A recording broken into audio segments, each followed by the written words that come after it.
المومنین سیدہ عائشہ رضی اللہ تعالی عنہا فرماتی ہیں کہ حضور علیہ السلام کو رمضان المبارک کے بعد سب سے زیادہ روزے شعبان المعظم میں رکھتے ہوئے دیکھا ہے۔ ماہ شعبان میں رمضان المبارک کا شدت سے انتظار کرنا، اس کی ہمیں ترغیب دی گئی، بلکہ رجب کا چاند طلوع ہوتے ہی یہ دعا مانگا کرتے تھے میرے اور آپ کے آقا و مولا کہ اللہ ہمیں شعبان تک اور پھر رمضان المبارک تک پہنچا دے۔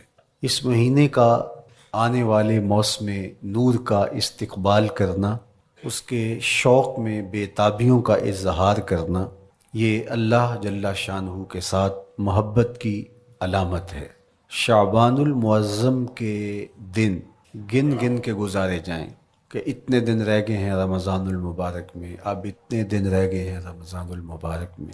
انسانی ذہن میں یہ سوال پیدا ہو سکتا ہے کہ متعینہ وقت پر تو اس مہینے نے آنا ہی ہے، اور اگر زندگی موجود رہی تو اس کو پا ہی لیں گے، تو اس شدت سے انتظار کرنے کا کیا مطلب؟ تو اس کا جواب یہ ہے، بیرون ملک سے کسی کے بزرگ نے، والد نے یا کسی کے بیٹے نے آنا ہو تو وہ 2 ماہ قبل ہی آنکھیں فرش راہ کیے ہوتے ہیں اور گن گن کے دن گزار رہے ہوتے ہیں، اور جو ہی لمحے قریب آتے ہیں تو پھر گھڑیاں اور ساعتیں بھی گنی جاتی ہیں۔ بار بار گھڑی دیکھتے ہیں، ابھی تک پہنچے نہیں، جبکہ یہ طے ہے کہ 5 بج کر اتنے منٹ پہ فلائٹ اترے گی۔ تو بار بار گھڑی دیکھنے کا مطلب لاہور سے 2 گھنٹے یہاں گجرانوالہ میں پہنچتے ہوئے لگیں گے، لیکن ہر 10 منٹ کے بعد کہ ذرا پتہ کرو کہاں تک پہنچے ہیں۔ کیا مطلب اس کا؟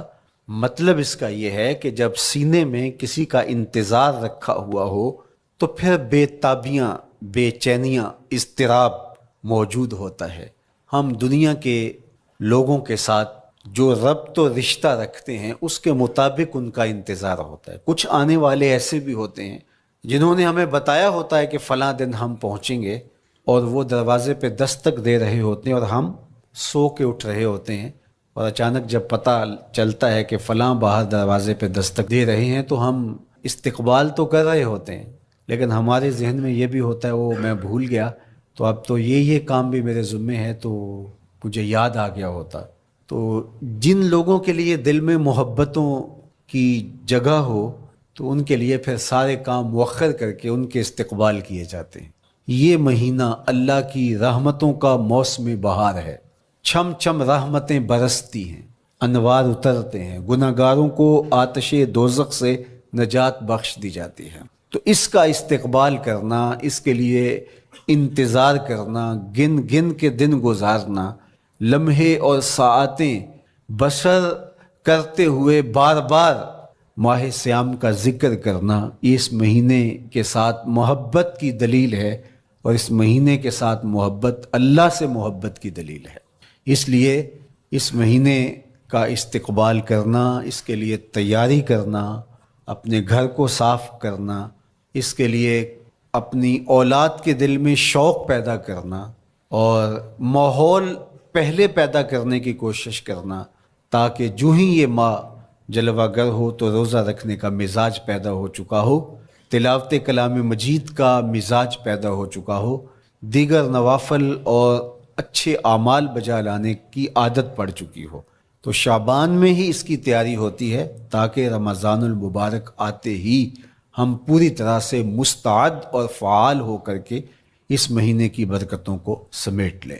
اللہ کے محبوب علیہ السلام نے ارشاد فرمایا کہ جب ماہ سیام آتا ہے فتحت ابواب الجنہ، تو جنت کے 8 دروازے کھول دیے جاتے ہیں۔ جنت تو اللہ جل شانہ کی کرم نوازیوں کا ایک ایسا خوبصورت منظر ہے کہ آج تک نہ کسی آنکھ نے اس کو دیکھا، نہ کسی کان نے سنا، اور نہ اس کا کوئی تصور کر سکتا ہے، ایسی خوبصورت بنائی ہے۔ وہاں کی ہوائیں جب چلتی ہیں تو گرد نہیں اڑتا، کستوری اڑتی ہے۔ وہاں دودھ کی، شہد کی، مائے معین، کوثر، سلسبیل کی نہریں بہتی ہیں، موتی زمرد کے محلات بنے ہوئے ہیں۔ وہ خوبصورت محل اور وہ خوبصورت جنت کا ماحول، لیکن اس کے باوجود اس خوبصورت جنت کو، مرصع جنت کو، نظیف ترین بقعۂ رحمت کو 11 ماہ تک رنگ و روغن کیا جاتا ہے رمضان المبارک کے استقبال کے لیے۔ اور جب یہ مہینہ آتا ہے تو اس کے دروازے کھول دیے جاتے ہیں، اور جنت کے 8 دروازوں میں سے ایک دروازے کا نام باب الریان رکھا گیا ہے، جو صرف روزہ داروں کے اعزاز و تکریم کے لیے ہے۔ روزہ دار اس دروازے سے گزر کے جنت جاتے ہیں۔ تو آپ اندازہ کیجئے کہ اللہ نے اس ماہ مبارک کو کیا عزت دی ہے، کیا پروٹوکول دیا ہے، کیا تکریم بخشی ہے کہ نبیوں کا امام، امام المرسلین، خاتم الانبیاء، محبوب خدا اس مہینے کے لیے منتظر رہتے کہ یہ مہینہ آنے والا ہے، یہ مہینہ آنے والا ہے۔ حضرت سیدنا سلمان فارسی رضی اللہ تعالی عنہ فرماتے ہیں کہ شعبان کی آخری تاریخ کو حضور نے ایک خطبہ ارشاد کیا۔ بعض علماء نے کہا کہ یہ شعبان کا آخری جمعہ تھا، یا ہو سکتا ہے کہ آخری جمعہ 29 شعبان کو ہی ہو۔ تو رمضان المبارک سے قبل حضور نے یہ خطبہ ارشاد کیا، جو مختلف کتب احادیث میں موجود ہے۔ یا ایھا الناس، اے لوگو، قد اظلکم شہر عظیم، اللہ نے تمہارے اوپر ایک بہت پاکیزہ، پر نور، عالی مرتبت مہینہ سایہ فگن کر دیا ہے۔ شہر فیہ لیلۃ خیر من الف شہر، اس مہینے میں ایک ایسی رات ہے جو 1000 مہینے سے بہتر ہے۔ جعل اللہ صیامہ فریدہ و قیام لیلۃ تطوع، اس مہینے کے دن کے روزے فرض قرار دیے گئے اور راتوں کا قیام نفل بنایا گیا۔ تراویح کی صورت کے اندر راتوں کے قیام کا ماحول پیدا ہوتا ہے، صلاۃ اللیل پڑھی جاتی ہے، نوافل پڑھے جاتے ہیں کثرت کے ساتھ۔ یہ اس مہینے کی شانیں ہیں، یہ اس مہینے کی رونقیں ہیں۔ اس مہینے میں اللہ تعالیٰ نے خاص کرم نوازیاں عطا کی ہیں اہل ایمان کو۔ وَمَن تَقَرَّبَ فِيهِ بِخَصْلَةٍ مِّنَ الْخَيْرِ كَانَ كَمَنْ أَدَّى فَرِيضَةً فِيمَا سَوَاهُ، ایک نفل کا ثواب ایک فرض کے برابر اس مہینے میں کر دیا جاتا ہے۔ وَمَنْ أَدَّى فَرِيضَةً كَانَ كَمَنْ أَدَّى 70 فَرِيضَةً فِيمَا سَوَاهُ، اور اگر کوئی ایک فرض ادا کرتا ہے تو اس کو 70 فرائض کا ثواب ملتا ہے۔ اس قدر نیکیوں کا اجر بڑھا دیا جاتا ہے، ان کی قیمت بڑھا دی جاتی ہے اس مہینے میں۔ اور پھر ارشاد فرمایا وَهُوَ شَهْرُ الصَّبْرِ، یہ صبر کا مہینہ ہے۔ ہونے کے باوجود بھی انسان تناول نہیں کرتا، ٹھنڈا میٹھا مشروب میسر ہے اور زبان کانٹا بن گئی، حلق خشک ہو گیا، لیکن اس کے باوجود بھی ایک گھونٹ حلق سے نیچے اتارنے کا روادار نہیں ہوتا۔ وضو کرتے بھی احتیاط کرتا ہے، کوئی قطرہ آب حلق سے نیچے نہ ٹپک جائے۔ تو یہ صبر سکھاتا ہے، جب ہو بھی تو انسان اس سے گریز کرے، تو جب ہوگا نہیں تو پھر انسان صبر کا عادی بن جاتا ہے، تو یہ صبر کی عادت ڈالتا ہے۔ یہ شہر الصبر ہے۔ پھر فرمایا والصبر ثوابہ الجنہ، اور سنو صبر کا ثواب جنت ہے۔ جو شخص صابر ہوتا ہے اس کا صلہ جنت کی صورت میں عطا کیا جائے گا۔ وشہر المواسات، اور یہ ہمدردی کا مہینہ ہے، باہمی پیار کا مہینہ ہے، الفتیں بانٹنے کا مہینہ ہے، نرم دلی کا مہینہ ہے، ایک دوسرے کے احساس کا مہینہ ہے۔ جب کوئی شخص بھوک اور پیاس کاٹتا ہے تو اس کو پھر محسوس ہوتا ہے، بالخصوص امراء، کہ بھوک کیا بلا ہوتی ہے، اور جو نان شبینہ کو ترستے ہیں اور جنہیں کھانا میسر نہیں آتا ان کی زندگیاں کتنی تلخ ہوتی ہیں۔ تو بھوک اور پیاس احساس پیدا کرتی ہے ان لوگوں کا کہ جو اللہ کی دی ہوئی نعمتوں سے محروم ہیں۔ تو اس لیے یہ ایک قسم کا رحم دلی کا مہینہ ہے، پیار بانٹنے کا مہینہ ہے، یہ الفتیں تقسیم کرنے کا مہینہ ہے۔ وَشَهْرٌ يُزَادُ فِيهِ رِزْقُ الْمُؤْمِنِ، اور یہ ایسا مبارک مہینہ ہے جس میں مومن کا رزق بڑھا دیا جاتا ہے۔ روزہ کھانا بچانے کے لیے، یہ اخراجات کم کرنے کے لیے نہیں ہے، بلکہ اس میں آپ کا رزق اور بڑھ جاتا ہے۔ ایسی ایسی نعمتیں کھانے کو ان لوگوں کو بھی نصیب ہو جاتی ہیں عام دنوں میں جو ان کا مقسوم نہیں ہوتی۔ دسترخوان لگتے ہیں، افطاریاں ہوتی ہیں، سحری کے لمحات ہوتے ہیں، کوئی کسی کو ویسے کھانا کھلائے تو اس دسترخوان پہ کھانے کے لیے آنا اس کا اور رنگ ہوتا ہے، لیکن افطار کا دسترخوان جب بچھتا ہے اور لوگ جب اس کے اوپر آتے ہیں، امیر بھی آتے ہیں، غریب بھی آتے ہیں، تو اللہ کی دی ہوئی نعمتیں جو دسترخوان پہ پڑی ہوتی ہیں ان کو اٹھاتے ہیں، کام و دہن کی تسکین کا سامان کرتے ہیں، عزت نفس بھی مجروح نہیں ہوتی اور طرح طرح کی نعمتیں کھانا بھی دستیاب ہو جاتی ہیں۔ تو یہ ایک مہینہ ہے مواسات کا، اس میں رزق بڑھ جاتا ہے، غرباء تک بھی اللہ کی نعمتیں وہ پہنچتی ہیں جو عام دنوں میں ان کو میسر نہیں ہوتی، اور امراء بھی نعمتوں کا لطف لیتے ہیں، نعمتوں کا مزہ انہیں آتا ہے، اس لیے کہ بھوک کاٹنے کے بعد جب ان کو نعمت میسر آتی ہے تو پھر انہیں احساس ہوتا ہے۔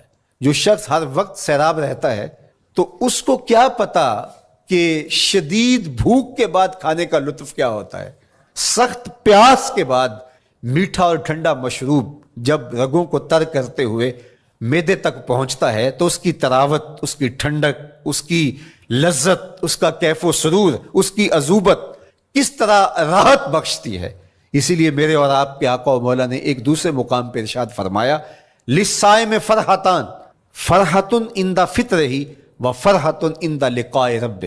روزے دار کے لیے دو خوشیاں ہیں، ایک خوشی اسے تب ملتی ہے جب وہ روزہ افطار کرتا ہے، وہ لمحے مسرتوں کے ہوتے ہیں، ایک روحانی احساس ہوتا ہے، اتنا لمبا دن، اتنا سخت دن، گرمی کی شدت، مالک تیرا شکر ہے لمحہ اختتام پہنچا اور یہ اتنا لمبا دن تیرے حکم کی تعمیل کرتے ہوئے بسر ہو گیا۔ ایک تو روزہ کھولتے ہوئے وہ ایک سرشاری ہوتی ہے، وہ ایک لذت ہوتی ہے، روحانی تسکین ہوتی ہے۔ آج کل وہ افطار کے دسترخوان لگتے ہیں تو جس طرح ہمارے سارے معاملات جو ہیں وہ ملوث ہو گئے ہیں ریا سے، تصنع سے، اس طرح افطار بھی ایک فیشن کے طور پہ فروغ پا رہی ہے۔ تو اس میں امراء کو اور شخصیات کو بلایا جاتا ہے اور ایسے لوگ کثرت کے ساتھ ہوتے ہیں جن کا روزہ بھی نہیں ہوتا، تو پھر ظاہر ہے رسماً تو اتنی دیر تک وہ کچھ نہیں اٹھا سکتے جب تک اذان کی آواز نہیں آتی، افطار کے لمحے نہیں آتے۔ تو اس وقت جو روزہ دار ہوتا ہے جب وہ مشروب لے رہا ہوتا ہے، جب وہ کوئی لقمہ اتار رہا ہوتا ہے، تو اس کی جو فرحت ہوتی ہے، اور جس نے روزہ نہیں رکھا اور وہ بھی افطار کے دسترخوان پہ بیٹھا ہے، تو کیا اس کو کوئی روحانی حظ، کوئی سرور، افطار کے لمحوں کا کوئی لطف مل سکتا ہے؟ وہ بیچارہ کتنا بے چین ہوتا ہوگا کہ یہ شخص ہے کمزور ہے، سارا دن مزدوری کر کے آیا ہے اور اس کا بھی تو سارا دن گزر گیا بھوک اور پیاس سے، اور میں صحت مند ہوں اور سارا دن ٹھنڈے ماحول میں رہا ہوں اور مجھے توفیق نہیں ملی، تو وہ گھونٹ کتنے مشکل اس کے لیے ہوتے ہوں گے۔ اور روزہ دار کے لیے کس قدر وہ آسودہ بخش لمحے ہوتے ہیں کہ جب اس کو یہ مسرت ہو رہی ہوتی ہے کہ مالک تیرا شکر، گرم موسم، زباں کانٹا، حلق خشک، اور تو نے تکمیل تک لمحے پہنچائے اور میرا دن خیریت سے گزر گیا، تو وہ اس کے لیے ایک خوشی کا لمحہ، روحانی مسرت کی کیفیت۔ اور دوسری کہ جب وہ ٹھنڈا اور میٹھا مشروب، سارے دن کی سوکھی ہوئی زبان اور خشک حلق، اور انسان کی جو ہے وہ رگیں بھی، انتڑیاں بھی خشک ہو چکی ہوتی ہیں، تو ٹھنڈا اور میٹھا مشروب جب انسان کے معدے کی طرف بڑھ رہا ہوتا ہے، زبان بولے نہ بولے، ایک ایک رواں اللہ کی حمد بول رہا ہوتا ہے، اور تشکر انسان کے رگو ریشہ سے ادا ہو رہا ہوتا ہے، اور اس کی کیفیت، اس کی سرشاریاں، اس کی لذتیں وہ دیکھنے کی ہوتی ہیں۔ تو کہا للصائم فرحتان، روزے دار کو تو ایک فرحت اس وقت ملتی ہے عند فطرہ ہی، جب وہ روزہ کھولتا ہے، روحانی فرحت بھی، جسمانی فرحت بھی۔ وفرحۃ عند لقاء ربہ، اور دوسری فرحت اور دوسری خوشی اسے تب ملے گی جب اس روزے کے صلے میں اللہ تعالیٰ اپنے رخ انور سے پردہ اٹھا دے گا اور روزہ دار کو اپنے دیدار کی دولت عطا کرے گا، تو وہ پھر منظر دیکھنے والا ہوگا، روزہ دار کی آنکھیں ٹھنڈی ہو جائیں گی۔ اصل افطار تو وہ ہوگی نا، اللہ اکبر، اصل تو شربت دیدار ملے گا جو روح کی پیاس بجھا دے گا، جو من کی بھوک مٹا دے گا۔ تو کہا للصائم فرحتان، فرحۃ عند فطرہ و فرحۃ عند لقاء ربہ، روزہ دار کے لیے دو خوشیاں ہیں، ایک خوشی وہ ہے جب اس کے جسم کی پیاس بجھتی ہے، اور ایک خوشی تب ملے گی جب روح کی بھوک مٹے گی، جب من کی پیاس بجھے گی، اور پھر وہ سرشاریوں کے عالم میں دیکھتا ہی چلا جائے گا، اور وہ سیراب ہی نہیں ہو پائے گا کہ میں ان دو آنکھوں سے دیکھ رہا ہوں، کاش کہ لوں لوں دے مڈ لک لک چشمہ، ایک کھولا تے ایک کجا ہوں۔ وہ اس آرزو میں ہوگا کہ میرا رواں رواں آنکھ بن جائے اور میں اس دیدار سے فیضیاب ہوتا چلا جاؤں۔ تو وہ کیا لمحے ہوں گے، وہ کیا گھڑیاں ہوں گی، وہ کیا ساعتیں ہوں گی، کوئی لفظ نہیں ہے جن لفظوں میں ان حقیقتوں کو بیان کیا جا سکے، اس لیے کہ وہ منظر ہی وراء الورا ہوگا۔ تو روزہ دار کو فرحت ملتی ہے جب وہ روزہ کھولتا ہے۔ تو فرمایا وَشَهْرٌ يُزَادُ فِيهِ رِزْقُ الْمُؤْمِنِ، اس میں مومن کا رزق بڑھا دیا جاتا ہے۔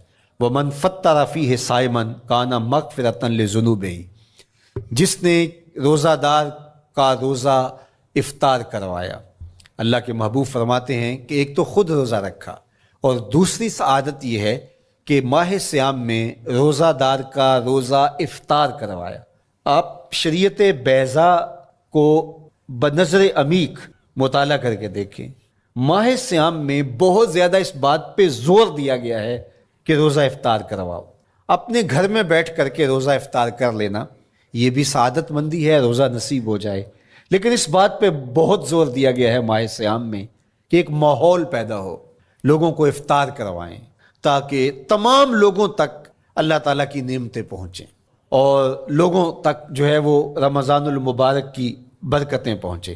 تو ارشاد فرمایا وَمَنْ فَطَّرَ فِيهِ صَائِمًا، جس نے روزے دار کا روزہ افطار کروایا، کانا مغفرۃ لذنوبہ، تو وہ افطار کروانے والوں کے گناہوں کی بخشش کا ذریعہ بن جائے گا۔ یہ افطاری گناہوں کی مغفرت کا سبب بن جائے گی۔ وَعِتْقَ رَقْبَتِهِ مِنَ النَّارِ، اور آتش دوزخ سے گردن کی آزادی کا مجدہ جاں فضا بن جائے گا یہ امر کہ اس نے کسی کا روزہ افطار کروایا۔ وَقَانَ لَهُ مِثْلُ أَجْرِهِ مِنْ غَيْرِ أَنْ يَنْقُصَ مِنْ أَجْرِهِ شَيْءٌ، اور روزہ افطار کروانے والے کو روزہ رکھنے والے جتنا اجر ہی دیا جائے گا، لیکن روزہ رکھنے والے کے اجر میں بھی کوئی کمی نہیں واقع ہوگی۔ جتنا اس نے سارے دن کی بھوک اور پیاس کاٹ کر کے تکلیف اٹھا کر کے روزہ رکھا، جس نے شام کو اس کو افطار کر دیا اتنا ہی ثواب اس کو عطا کر دیا جائے گا، اس کا اجر کم کیے بغیر۔ اللہ اکبر، یہ امت کے لیے اللہ نے کیا پیکج دیا ہے، کیا کرم نوازیاں ہیں اس امت کے لیے۔ آقا کریم نے ارشاد فرمایا ایک شخص صبح سے لے کے ظہر تک مزدوری کرتا ہے، اس کو ایک قیراط دیا جاتا ہے، اور ایک شخص ظہر سے لے کر عصر تک مزدوری کرتا ہے، اس کو بھی ایک قیراط دیا جاتا ہے، اور ایک عصر سے لے کر مغرب تک مزدوری کرتا ہے، اس کو 2 قیراط دیے جاتے ہیں۔ فرمایا پہلی مثال یہود کی ہے، دوسری مثال نصارہ کی ہے، اور تیسری مثال میری امت کی ہے۔ یہودیوں نے اور عیسائیوں نے اس پہ اعتراض کیا کہ ہمارا اجر کیوں تھوڑا ہے، تو میرے اور آپ کے آقا و مولا نے فرمایا تمہارا تھوڑا نہیں، ہمارا زیادہ ہے۔ آج کل اگر 1000 روپیہ مزدوری چلتی ہو مزدور کی، تو کوئی شخص صبح سے شام تک ایک شخص سے مزدوری کروائے اور 1000 روپیہ دے دے، اور دوپہر کو اڈے سے جا کے ایک مزدور اور لے آئے اور شام کو اس کو بھی 1000 روپیہ دے آئے، اور ایک شخص کو عصر کے وقت لائے اس کو 2000 روپیہ دے دے، تو 1000 والا کہے کہ میرے سے زیادتی ہوئی ہے، تو اس سے زیادتی تو نہیں ہوئی، اسے تو پوری مزدوری دی گئی ہے، اب اس پہ مہربانی ہوئی ہے، اس پہ رحمت ہوئی ہے۔ تو کہا یہود اور نصارہ کی یہ مثال ہے، ایک صبح سے ظہر تک مزدوری کرے اس کو 1 قیراط، ایک ظہر سے عصر تک مزدوری کرے اس کو بھی 1 قیراط، اور تیسرا بہت تھوڑا وقت عصر سے مغرب تک مزدوری کرے اس کو 2 قیراط۔ کہا یہ امت محمدیہ علی صاحب الصلوات کو دیا گیا نور ہے۔ تو ایک شخص نے سویر سے لے کر شام تک روزہ رکھا، بھوک کاٹی، پیاس کاٹی، سخت شدت کی گرمی سہی، اور ایک شخص نے شام کے وقت اس کو روزہ افطار کروا دیا۔ اور سنو حضور علیہ الصلوۃ والسلام کا فرمان، جب حضور نے فرمایا کہ اس کو پورا اجر ملے گا پہلے کے اجر کو کم کیے بغیر، تو صحابہ کا تو دل تڑپنے لگا کہ یہ کتنی بڑی بات ہے۔ اب آپ جانتے ہیں کہ یہ زمانہ ایسی معاشی خوشحالیوں کا نہیں تھا، لوگوں کے پاس تو نان شبینہ بھی میسر نہیں ہوتا تھا۔ تو صحابہ نے جو سوال کیا، قالوا یا رسول اللہ صلی اللہ علیہ وسلم، انہوں نے کہا اے اللہ کے پیارے رسول صلی اللہ علیہ وسلم، لیسا کلنا یجد ما یفطر الصائم، ہم میں سے تو ہر بندہ یہ طاقت نہیں رکھتا کہ روزہ دار کو روزہ افطار کروا دے۔ تو یہ اتنی بڑی سعادت، تو یہ تو پھر اہل زر ہی یہ سعادت حاصل کر پاتے ہیں۔ ہمارے جیسے لوگ تو پھر جو مال و دولت نہیں رکھتے تو وہ تو پھر یہ سعادت نہیں حاصل کر پائیں گے۔ تو میرے اور آپ کے آقا و مولا نے کیا فرمایا؟ قال، حضور نے ارشاد فرمایا، یؤتی اللہ ھذا الثواب، یہ ثواب اللہ اسے شخص کو بھی عطا کرے گا، من فطر صائما علی مزقۃ لبن او تمرۃ او شربۃ من ماء، فرمایا کہ یہ اجر اللہ اس کو بھی عطا کرے گا جس نے کسی کا روزہ ایک گھونٹ دودھ سے کھلوا دیا، یا ایک کھجور سے کھلوا دیا، یا پانی کے ایک گھونٹ سے اس کا روزہ افطار کروا دیا۔ لازمی نہیں ہے کہ دسترخوان سجا ہو، انواع اقسام کے کھانے پڑے ہوں اور وہ افطاری ہی افطاری قرار پائے گی۔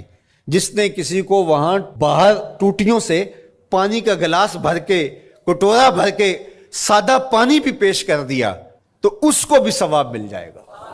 کتنا ثواب ملے گا؟ پورا روزہ رکھنے کا ثواب اس کو ملے گا۔ کتنی رحمتوں کی لوٹ سیل لگی ہے۔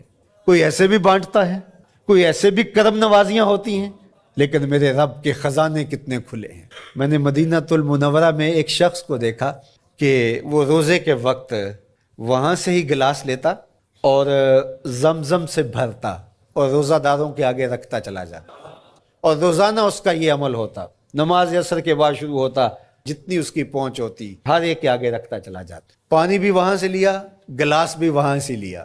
اللہ اکبر! فرمایا دودھ کا ایک گھونٹ یا پانی کا ایک گلاس یا ایک کھجور اس نے کسی کو پیش کی اور اس نے اس سے روزہ کھولا، اللہ کے محبوب فرماتے ہیں پہلے کے اجر میں بغیر کسی کمی کے اس کو پورا ثواب روزے کا نصیب ہوگا۔ اللہ اکبر! اب سنو، پھر حضور نے ارشاد فرمایا ومن اشبع صائما، اور جس نے صحیح اہتمام کے ساتھ روزے دار کو اچھا کھانا کھلایا، اچھی پرتکلف افطاری دی، سقاہ اللہ من الحوض شربتا لا یظمأ حتی یدخل الجنہ، اس کو حوض کوثر سے ایسا جام ملے گا کہ اس کو کبھی پیاس نہیں ملے گی یہاں تک کہ جنت میں چلا جائے گا۔ اللہ اکبر! اس کو کوثر کے جام نصیب ہوں حشر کی گرمی میں۔ اور آپ کو معلوم ہے، علماء سے آپ نے بارہا سنا ہوگا کہ جام کوثر جس نے ایک بار پی لیا پھر 50,000 سال کے دن میں اس کو دوبارہ پیاس نہیں لگے گی۔ یہ جام کوثر کی خصوصیت ہے۔ فرمایا وَهُوَ شَهْرٌ أَوَّلُهُ رَحْمَةٌ، یہ وہ مہینہ ہے جس کے پہلے 10 دن رحمت ہیں اور اس کا درمیانی عشرہ مغفرت ہے، وَآخِرُهُ عِتْقٌ مِّنَ النَّارِ، اور اس کا آخری عشرہ جو ہے وہ آتش دوزخ سے نجات کا ضامن ہے۔ فَاسْتَكْثِرُوا فِيهِ مِنْ 4 خصال، کہا کہ 4 کام اس مہینے میں کثرت کے ساتھ کرو۔ خصلتان ترضون بہما ربکم، 2 کام تو وہ ہے جس سے تم اپنے رب کو راضی کرو گے۔ وخصلتان لا غنا بکم عنہما، اور 2 کام ایسے ہیں کہ ان سے بے نیاز نہیں ہو سکتے تو وہ تمہیں کرنے پڑیں گے۔ اما الخصلتان اللتان ترضون بہما ربکم، وہ 2 خصلتیں، 2 کام جن کے ذریعے سے تم اپنے رب کو راضی کر سکو۔ فشہادت اللہ الہ الا اللہ، وہ گواہی دینا ہے لا الہ الا اللہ، وتستغفرونہ، اور تم کثرت سے استغفار کرو، اللہ سے بخشش مانگو۔ یہ 2 کام تم نے کرنے ہیں۔ وَأَمَّا الْخَصْلَتَانِ اللَّتَانِ لَا غِنَىٰ بِكُمْ عَنْهُمَا، اور وہ چیزیں جن بغیر تمہیں چارہ نہیں ہے۔ فَتَسْأَلُونَ الْجَنَّةَ وَتَعُوذُونَ مِنَ النَّارِ، اللہ سے جنت طلب کرو اور دوزخ سے پناہ مانگو۔ تو یہ 2 کام جو تمہاری ضرورت ہے تم اس مہینے میں کثرت کے ساتھ کرو۔ تو یہ مہینہ رحمتوں کی لوٹ سیل کا مہینہ ہے، یہ کرم نوازیوں کے امٹتے ہوئے دھارے ہیں، یہ سیل رحمت ہے جو کہ من کی سیرابی کا سبب اور ذریعہ ہے۔ خوش نصیب ہیں جو ماہ صیام کو خوبصورتی کے ساتھ بسر کرتے ہیں، اس کے آنے سے پہلے استقبال کرتے ہیں، گھروں میں صفائی کریں، اہتمام کریں، مساجد میں اہتمام کریں، تاکہ بچوں میں یہ شوق پیدا ہو کہ ماہ صیام آ رہا ہے۔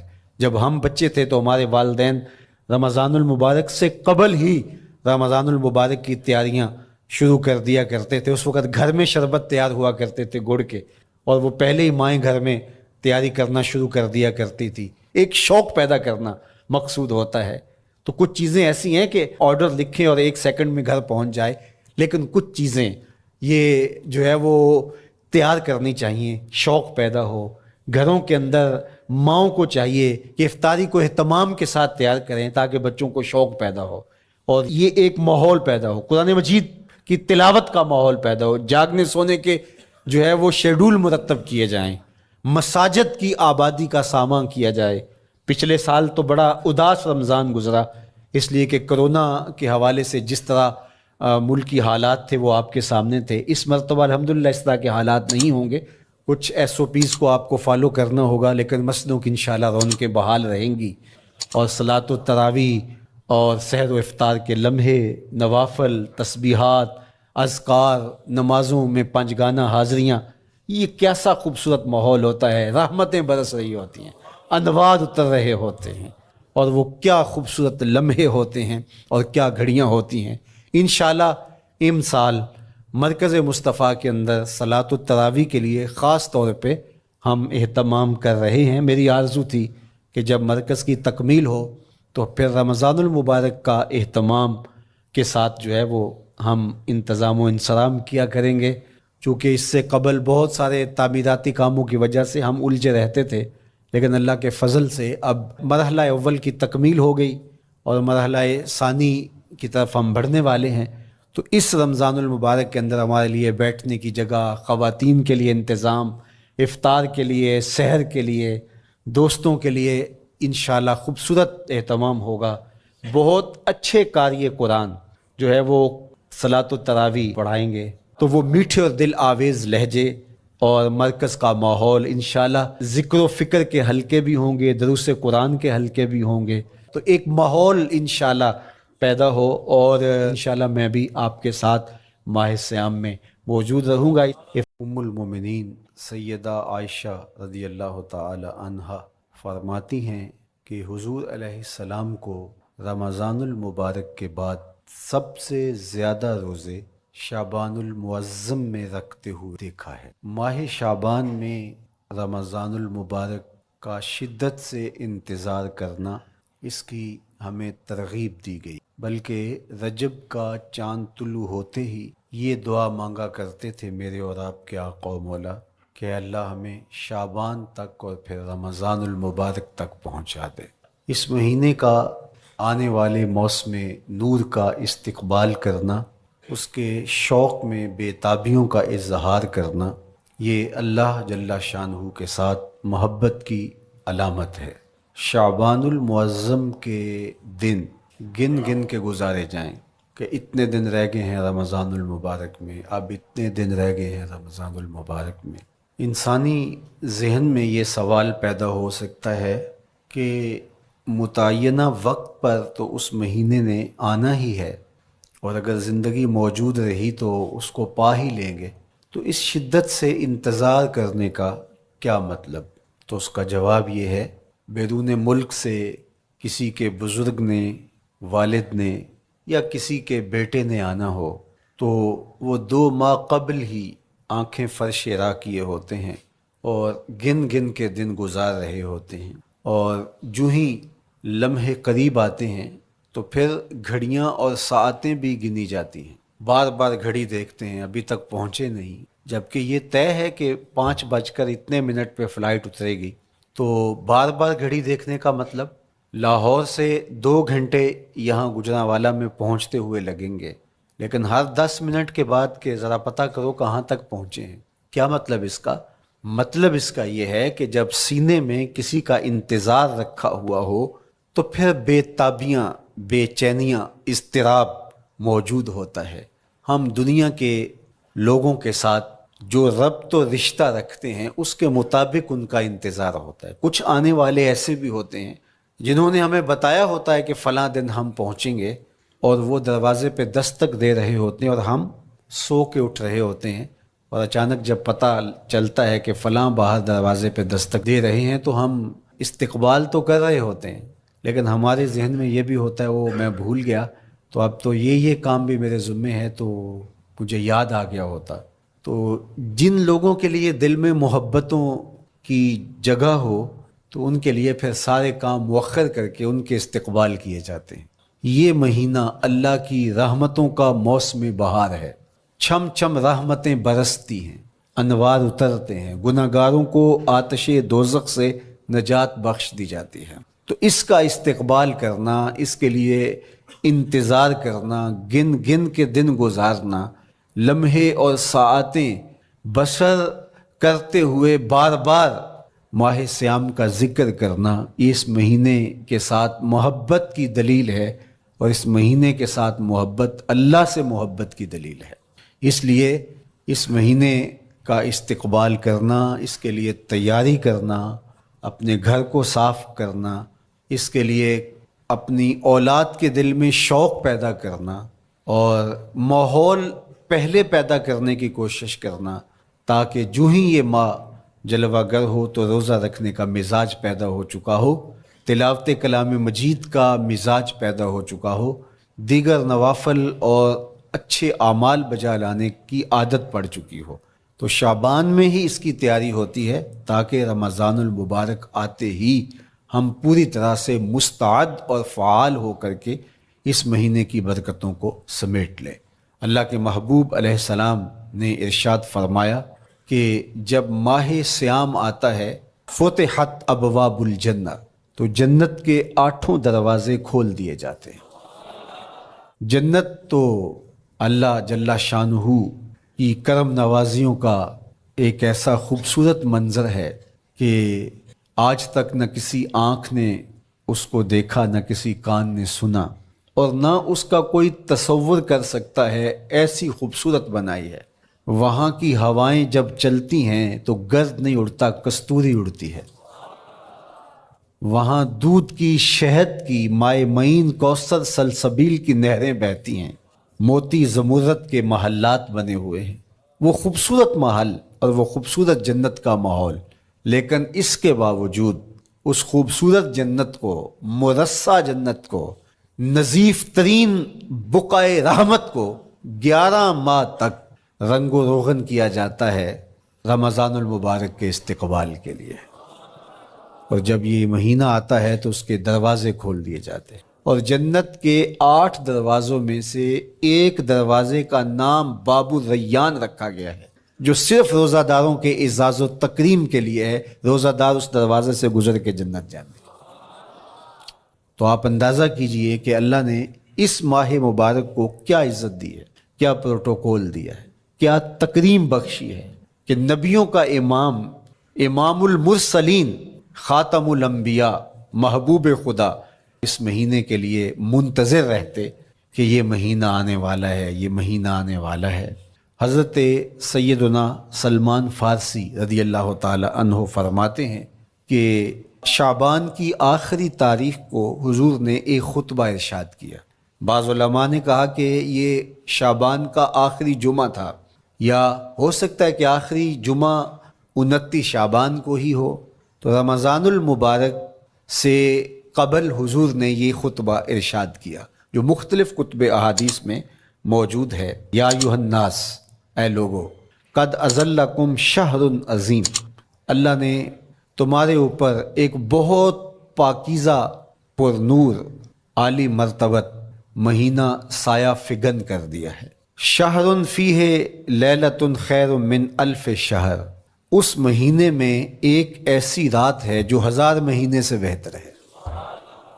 جعل اللہ صیامہ فریدہ و قیام لیلۃ تطوع، اس مہینے کے دن کے روزے فرض قرار دیے گئے اور راتوں کا قیام نفل بنایا گیا۔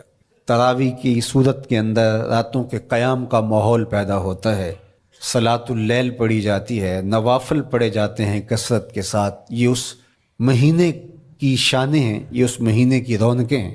اس مہینے میں اللہ تعالیٰ نے خاص کرم نوازیاں عطا کی ہیں اہل ایمان کو۔ ومن تقرب فیہ بخصلۃ من الخیر کان کمن ادی فریضۃ فیما سواہ، ایک نفل کا ثواب ایک فرض کے برابر اس مہینے میں کر دیا جاتا ہے۔ ومن ادی فریضۃ کان کمن ادی 70 فریضۃ فیما سواہ، اور اگر کوئی ایک فرض ادا کرتا ہے تو اس کو 70 فرائض کا ثواب ملتا ہے۔ اس قدر نیکیوں کا اجر بڑھا دیا جاتا ہے، ان کی قیمت بڑھا دی جاتی ہے اس مہینے میں۔ اور پھر ارشاد فرمایا وَهُوَ شَهْرُ الصَّبْرِ، یہ صبر کا مہینہ ہے۔ ہونے کے باوجود بھی انسان تناول نہیں کرتا، ٹھنڈا میٹھا مشروب میسر ہے اور زبان کانٹا بن گئی، حلق خشک ہو گیا، لیکن اس کے باوجود بھی ایک گھونٹ حلق سے نیچے اتارنے کا روادار نہیں ہوتا۔ وضو کرتے بھی احتیاط کرتا ہے کوئی قطرہ آب حلق سے نیچے نہ ٹپک جائے، تو یہ صبر سکھاتا ہے۔ جب ہو بھی تو انسان اس سے گریز کرے، تو جب ہوگا نہیں تو پھر انسان صبر کا عادی بن جاتا ہے، تو یہ صبر کی عادت ڈالتا ہے۔ یہ شہر الصبر ہے۔ پھر فرمایا والصبر ثوابہ الجنہ، اور سنو صبر کا ثواب جنت ہے۔ جو شخص صابر ہوتا ہے اس کا صلہ جنت کی صورت میں عطا کیا جائے گا۔ وشہر المواسات، اور یہ ہمدردی کا مہینہ ہے، باہمی پیار کا مہینہ ہے، الفتیں بانٹنے کا مہینہ ہے، نرم دلی کا مہینہ ہے، ایک دوسرے کے احساس کا مہینہ ہے۔ جب کوئی شخص بھوک اور پیاس کاٹتا ہے تو اس کو پھر محسوس ہوتا ہے، بالخصوص امراء، کہ بھوک کیا بلا ہوتی ہے، اور جو نان شبینہ کو ترستے ہیں اور جنہیں کھانا میسر نہیں آتا ان کی زندگیاں کتنی تلخ ہوتی ہیں۔ تو بھوک اور پیاس احساس پیدا کرتی ہے ان لوگوں کا کہ جو اللہ کی دی ہوئی نعمتوں سے محروم ہیں۔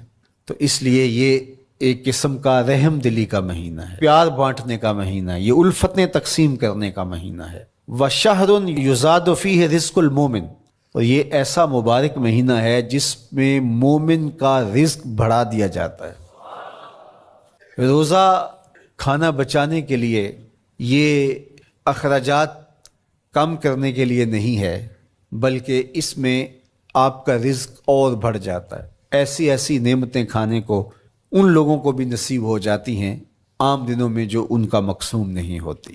دسترخوان لگتے ہیں، افطاریاں ہوتی ہیں، سحری کے لمحات ہوتے ہیں، کوئی کسی کو ویسے کھانا کھلائے تو اس دسترخوان پہ کھانے کے لیے آنا اس کا اور رنگ ہوتا ہے۔ لیکن افطار کا دسترخوان جب بچھتا ہے اور لوگ جب اس کے اوپر آتے ہیں، امیر بھی آتے ہیں، غریب بھی آتے ہیں، تو اللہ کی دی ہوئی نعمتیں جو دسترخوان پہ پڑی ہوتی ہیں ان کو اٹھاتے ہیں، کام و دہن کی تسکین کا سامان کرتے ہیں، عزت نفس بھی مجروح نہیں ہوتی، اور طرح طرح کی نعمتیں کھانا بھی دستیاب ہو جاتی ہیں۔ تو یہ ایک مہینہ ہے مواسات کا، اس میں رزق بڑھ جاتا ہے، غرباء تک بھی اللہ کی نعمتیں وہ پہنچتی ہیں جو عام دنوں میں ان کو میسر نہیں ہوتی، اور امراء بھی نعمتوں کا لطف لیتے ہیں، نعمتوں کا مزہ انہیں آتا ہے، اس لیے کہ بھوک کاٹنے کے بعد جب ان کو نعمت میسر آتی ہے تو پھر انہیں احساس ہوتا ہے۔ جو شخص ہر وقت سیراب رہتا ہے تو اس کو کیا پتا کہ شدید بھوک کے بعد کھانے کا لطف کیا ہوتا ہے۔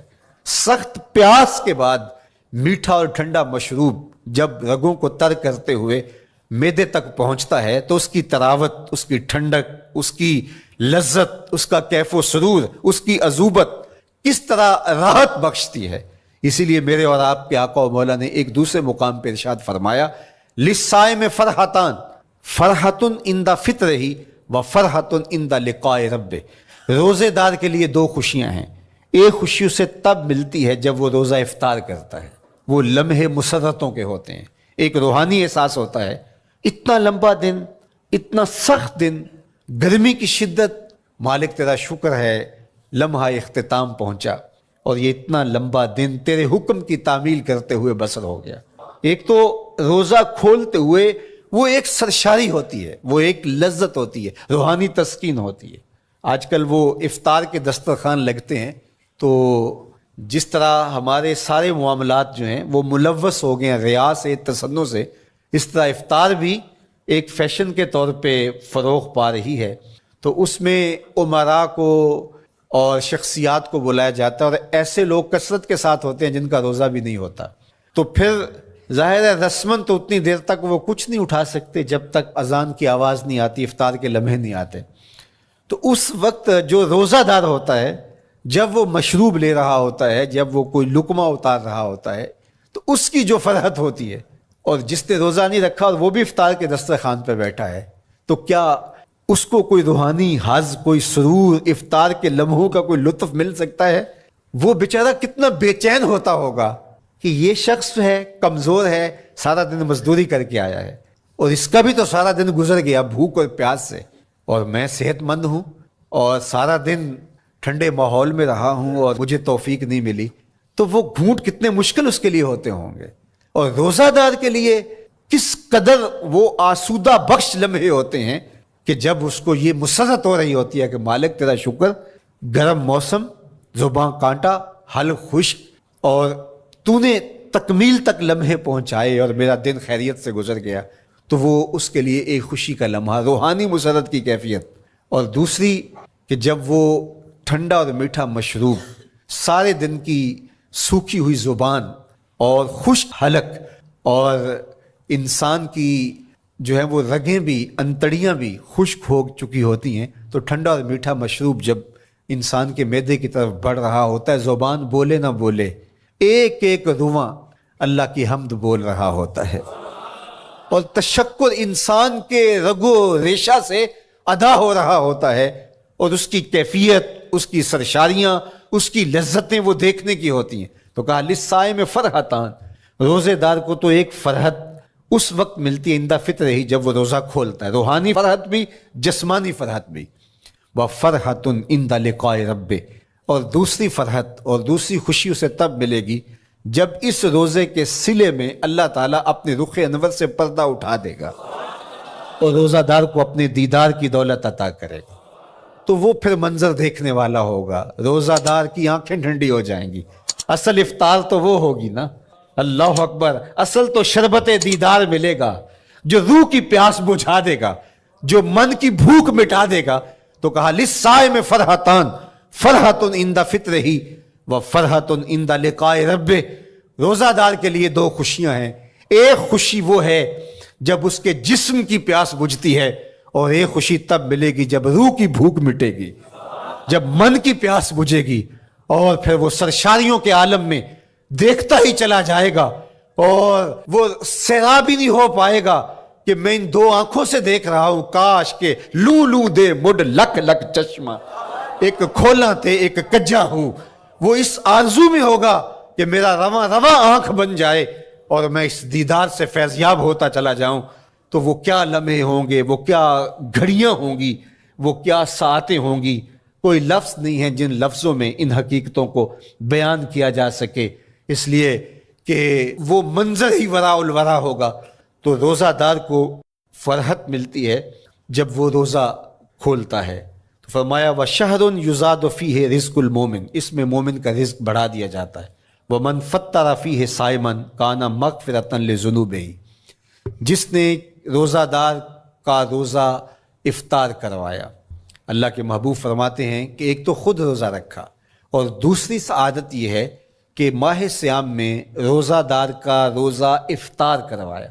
آپ شریعت بیضاء کو بنظر عمیق مطالعہ کر کے دیکھیں، ماہ صیام میں بہت زیادہ اس بات پہ زور دیا گیا ہے کہ روزہ افطار کرواؤ۔ اپنے گھر میں بیٹھ کر کے روزہ افطار کر لینا یہ بھی سعادت مندی ہے، روزہ نصیب ہو جائے، لیکن اس بات پہ بہت زور دیا گیا ہے ماہ صیام میں کہ ایک ماحول پیدا ہو، لوگوں کو افطار کروائیں تاکہ تمام لوگوں تک اللہ تعالیٰ کی نعمتیں پہنچیں، اور لوگوں تک جو ہے وہ رمضان المبارک کی برکتیں پہنچیں۔ تو ارشاد فرمایا وَمَنْ فَطَّرَ فِيهِ صَائِمًا، جس نے روزے دار کا روزہ افطار کروایا، کانا مغفرۃ لذنوبہ، تو وہ افطار کروانے والوں کے گناہوں کی بخشش کا ذریعہ بن جائے گا، یہ افطاری گناہوں کی مغفرت کا سبب بن جائے گی۔ وَعِتْقَ رَقْبَتِهِ مِنَ النَّارِ، اور آتش دوزخ سے گردن کی آزادی کا مجدہ جاں فضا بن جائے گا یہ امر کہ اس نے کسی کا روزہ افطار کروایا۔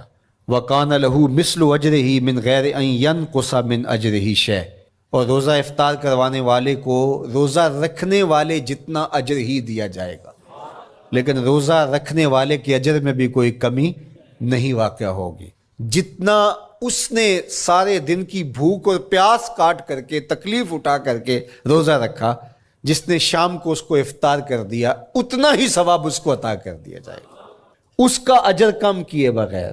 اللہ اکبر، یہ امت کے لیے اللہ نے کیا پیکج دیا ہے، کیا کرم نوازیاں ہیں اس امت کے لیے۔ آقا کریم نے ارشاد فرمایا ایک شخص صبح سے لے کے ظہر تک مزدوری کرتا ہے، اس کو ایک قیراط دیا جاتا ہے، اور ایک شخص ظہر سے لے کر عصر تک مزدوری کرتا ہے، اس کو بھی ایک قیراط دیا جاتا ہے، اور ایک عصر سے لے کر مغرب تک مزدوری کرتا ہے، اس کو 2 قیراط دیے جاتے ہیں۔ فرمایا پہلی مثال یہود کی ہے، دوسری مثال نصارہ کی ہے، اور تیسری مثال میری امت کی ہے۔ یہودیوں نے اور عیسائیوں نے اس پہ اعتراض کیا کہ ہمارا اجر کیوں تھوڑا ہے، تو میرے اور آپ کے آقا و مولا نے فرمایا تمہارا تھوڑا نہیں، ہمارا زیادہ ہے۔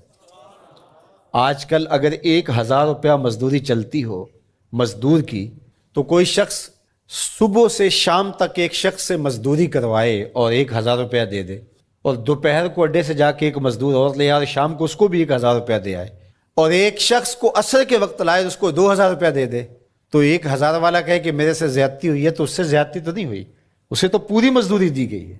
اب اس پہ مہربانی ہوئی ہے، اس پہ رحمت ہوئی ہے۔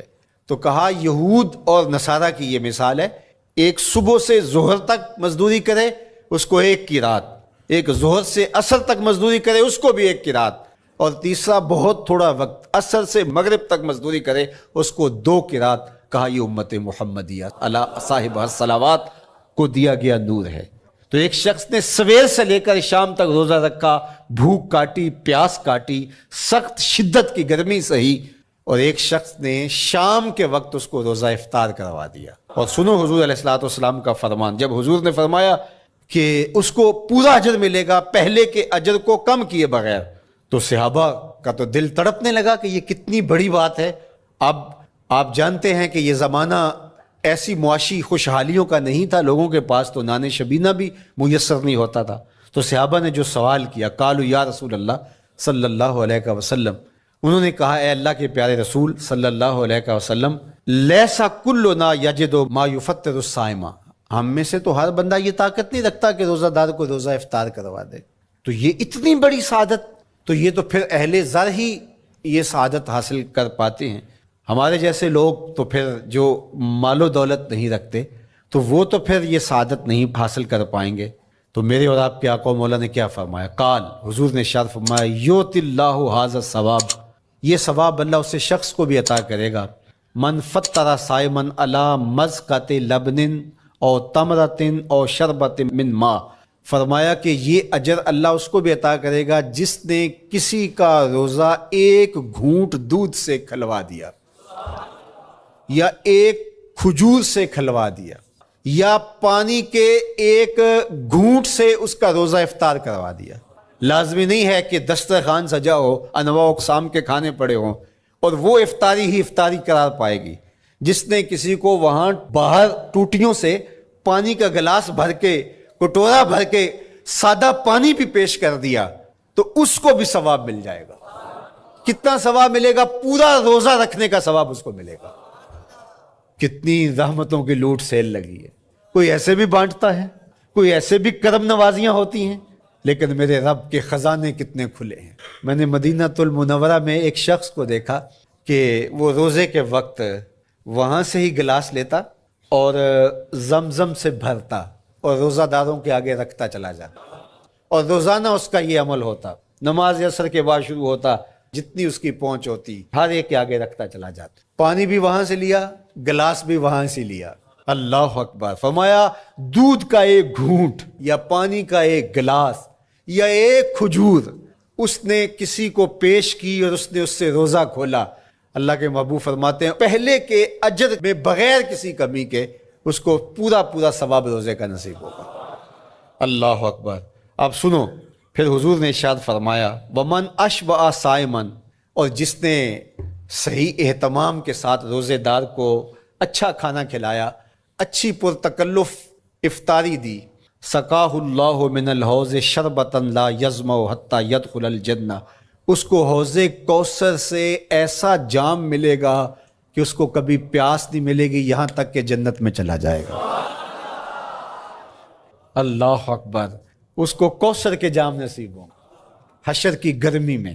اور آپ کو معلوم ہے، علماء سے آپ نے بارہا سنا ہوگا کہ جام کوثر جس نے ایک بار پی لیا پھر 50,000 سال کے دن میں اس کو دوبارہ پیاس نہیں لگے گی۔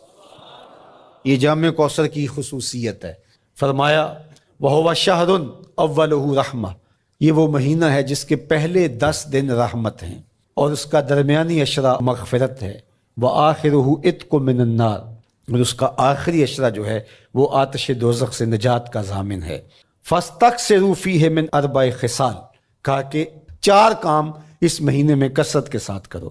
خصلتان ترضون بہما ربکم، 2 کام تو وہ ہے جس سے تم اپنے رب کو راضی کرو گے۔ وخصلتان لا غنا بکم عنہما، اور 2 کام ایسے ہیں کہ ان سے بے نیاز نہیں ہو سکتے تو وہ تمہیں کرنے پڑیں گے۔ اما الخصلتان اللتان ترضون بہما ربکم، وہ 2 خصلتیں، 2 کام جن کے ذریعے سے تم اپنے رب کو راضی کر سکو۔ فشہادت اللہ الہ الا اللہ، وہ گواہی دینا ہے لا الہ الا اللہ۔ وتستغفرونہ، اور تم کثرت سے استغفار کرو، اللہ سے بخشش مانگو۔ یہ 2 کام تم نے کرنے ہیں۔ وَأَمَّا الْخَصْلَتَانِ اللَّتَانِ لَا غِنَىٰ بِكُمْ عَنْهُمَا، اور وہ چیزیں جن کے بغیر تمہیں چارہ نہیں ہے۔ فَتَسْأَلُونَ الْجَنَّةَ وَتَعُوذُونَ مِنَ النَّارِ، اللہ سے جنت طلب کرو اور دوزخ سے پناہ مانگو۔ تو یہ 2 کام جو تمہاری ضرورت ہے تم اس مہینے میں کثرت کے ساتھ کرو۔ تو یہ مہینہ رحمتوں کی لوٹ سیل کا مہینہ ہے، یہ کرم نوازیوں کے امٹتے ہوئے دھارے ہیں، یہ سیل رحمت ہے جو کہ من کی سیرابی کا سبب اور ذریعہ ہے۔ خوش نصیب ہیں جو ماہ صیام کو خوبصورتی کے ساتھ بسر کرتے ہیں، اس کے آنے سے پہلے استقبال کرتے ہیں، گھروں میں صفائی کریں، اہتمام کریں، مساجد میں اہتمام کریں، تاکہ بچوں میں یہ شوق پیدا ہو کہ ماہ صیام آ رہا ہے۔ جب ہم بچے تھے تو ہمارے والدین رمضان المبارک سے قبل ہی رمضان المبارک کی تیاریاں شروع کر دیا کرتے تھے۔ اس وقت گھر میں شربت تیار ہوا کرتے تھے گڑ کے، اور وہ پہلے ہی مائیں گھر میں تیاری کرنا شروع کر دیا کرتی تھی۔ ایک شوق پیدا کرنا مقصود ہوتا ہے۔ تو کچھ چیزیں ایسی ہیں کہ آرڈر لکھیں اور 1 سیکنڈ میں گھر پہنچ جائے، لیکن کچھ چیزیں یہ جو ہے وہ تیار کرنی چاہیے، شوق پیدا ہو۔ گھروں کے اندر ماؤں کو چاہیے کہ افطاری کو اہتمام کے ساتھ تیار کریں تاکہ بچوں کو شوق پیدا ہو اور یہ ایک ماحول پیدا ہو، قرآن مجید کی تلاوت کا ماحول پیدا ہو، جاگنے سونے کے جو ہے وہ شیڈول مرتب کیے جائیں، مساجد کی آبادی کا سامان کیا جائے۔ پچھلے سال تو بڑا اداس رمضان گزرا، اس لیے کہ کرونا کے حوالے سے جس طرح ملکی حالات تھے وہ آپ کے سامنے تھے۔ اس مرتبہ الحمدللہ اس طرح کے حالات نہیں ہوں گے، کچھ SOPs کو آپ کو فالو کرنا ہوگا، لیکن مسجدوں کی انشاءاللہ رونقیں بحال رہیں گی، اور صلاۃ و تراویح اور سحر و افطار کے لمحے، نوافل، تسبیحات، اذکار، نمازوں میں 5 گانہ حاضریاں، یہ کیسا خوبصورت ماحول ہوتا ہے، رحمتیں برس رہی ہوتی ہیں، انوار اتر رہے ہوتے ہیں، اور وہ کیا خوبصورت لمحے ہوتے ہیں اور کیا گھڑیاں ہوتی ہیں۔ انشاءاللہ امسال مرکز مصطفیٰ کے اندر صلاۃ التراویح کے لیے خاص طور پہ ہم اہتمام کر رہے ہیں۔ میری آرزو تھی کہ جب مرکز کی تکمیل ہو تو پھر رمضان المبارک کا اہتمام کے ساتھ جو ہے وہ ہم انتظام و انصرام کیا کریں گے، چونکہ اس سے قبل بہت سارے تعمیراتی کاموں کی وجہ سے ہم الجھے رہتے تھے، لیکن اللہ کے فضل سے اب مرحلہ اول کی تکمیل ہو گئی اور مرحلہ ثانی کی طرف ہم بڑھنے والے ہیں۔ تو اس رمضان المبارک کے اندر ہمارے لیے بیٹھنے کی جگہ، خواتین کے لیے انتظام، افطار کے لیے، سحر کے لیے، دوستوں کے لیے انشاءاللہ خوبصورت اہتمام ہوگا۔ بہت اچھے قاری قرآن جو ہے وہ صلاۃ التراویح پڑھائیں گے، تو وہ میٹھے اور دل آویز لہجے اور مرکز کا ماحول، انشاءاللہ ذکر و فکر کے حلقے بھی ہوں گے، دروس قرآن کے حلقے بھی ہوں گے، تو ایک ماحول انشاءاللہ پیدا ہو، اور انشاءاللہ میں بھی آپ کے ساتھ ماہ صیام میں موجود رہوں گا۔ ام المومنین سیدہ عائشہ رضی اللہ تعالی عنہا فرماتی ہیں کہ حضور علیہ السلام کو رمضان المبارک کے بعد سب سے زیادہ روزے شعبان المعظم میں رکھتے ہوئے دیکھا ہے۔ ماہ شعبان میں رمضان المبارک کا شدت سے انتظار کرنا، اس کی ہمیں ترغیب دی گئی، بلکہ رجب کا چاند طلوع ہوتے ہی یہ دعا مانگا کرتے تھے میرے اور آپ کے آقا و مولا کہ اللہ ہمیں شعبان تک اور پھر رمضان المبارک تک پہنچا دے۔ اس مہینے کا آنے والے موسم نور کا استقبال کرنا، اس کے شوق میں بے تابیوں کا اظہار کرنا، یہ اللہ جل شانہ کے ساتھ محبت کی علامت ہے۔ شعبان المعظم کے دن گن گن کے گزارے جائیں کہ اتنے دن رہ گئے ہیں رمضان المبارک میں، اب اتنے دن رہ گئے ہیں رمضان المبارک میں۔ انسانی ذہن میں یہ سوال پیدا ہو سکتا ہے کہ متعینہ وقت پر تو اس مہینے نے آنا ہی ہے، اور اگر زندگی موجود رہی تو اس کو پا ہی لیں گے، تو اس شدت سے انتظار کرنے کا کیا مطلب؟ تو اس کا جواب یہ ہے، بیرون ملک سے کسی کے بزرگ نے، والد نے یا کسی کے بیٹے نے آنا ہو تو وہ 2 ماہ قبل ہی آنکھیں فرش راہ کیے ہوتے ہیں اور گن گن کے دن گزار رہے ہوتے ہیں، اور جو ہی لمحے قریب آتے ہیں تو پھر گھڑیاں اور ساعتیں بھی گنی جاتی ہیں، بار بار گھڑی دیکھتے ہیں ابھی تک پہنچے نہیں، جبکہ یہ طے ہے کہ 5:02 پہ فلائٹ اترے گی۔ تو بار بار گھڑی دیکھنے کا مطلب لاہور سے 2 گھنٹے یہاں گجرانوالہ میں پہنچتے ہوئے لگیں گے، لیکن ہر 10 منٹ کے بعد کہ ذرا پتہ کرو کہاں تک پہنچے ہیں۔ کیا مطلب اس کا؟ مطلب اس کا یہ ہے کہ جب سینے میں کسی کا انتظار رکھا ہوا ہو تو پھر بے تابیاں، بے چینیاں، اضطراب موجود ہوتا ہے۔ ہم دنیا کے لوگوں کے ساتھ جو ربط و رشتہ رکھتے ہیں اس کے مطابق ان کا انتظار ہوتا ہے۔ کچھ آنے والے ایسے بھی ہوتے ہیں جنہوں نے ہمیں بتایا ہوتا ہے کہ فلاں دن ہم پہنچیں گے، اور وہ دروازے پہ دستک دے رہے ہوتے ہیں اور ہم سو کے اٹھ رہے ہوتے ہیں، اور اچانک جب پتہ چلتا ہے کہ فلاں باہر دروازے پہ دستک دے رہے ہیں تو ہم استقبال تو کر رہے ہوتے ہیں، لیکن ہمارے ذہن میں یہ بھی ہوتا ہے وہ میں بھول گیا، تو اب تو یہ کام بھی میرے ذمے ہے تو مجھے یاد آ گیا ہوتا۔ تو جن لوگوں کے لیے دل میں محبتوں کی جگہ ہو تو ان کے لیے پھر سارے کام مؤخر کر کے ان کے استقبال کیے جاتے ہیں۔ یہ مہینہ اللہ کی رحمتوں کا موسم بہار ہے، چھم چھم رحمتیں برستی ہیں، انوار اترتے ہیں، گناہ گاروں کو آتش دوزخ سے نجات بخش دی جاتی ہے۔